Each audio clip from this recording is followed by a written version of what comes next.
Hello guys, welcome back to Random Tech YouTube channel. So today in this video I'm going to show you how you can fix the problem that you are facing to connect your AirPods, Realme Neo AirPods. So if you're facing any problem like your Bluetooth is not connecting to this Neo, this one Neo AirPods, then I'm gonna show you.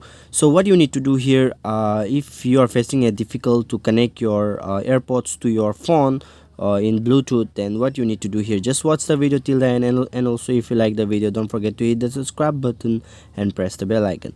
So guys, what you need to do here, you can see I have the buds inside the case. You can see here, let me just show you.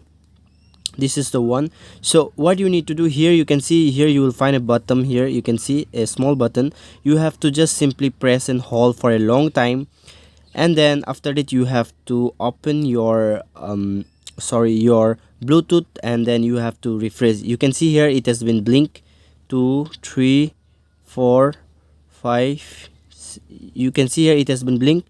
Now after that, if you connect to the Bluetooth, then it will be 100% work for you. So if you like the video, don't forget to hit that subscribe button and press the bell icon. So this is a very simple thing. So thanks for watching and see you soon on the next video.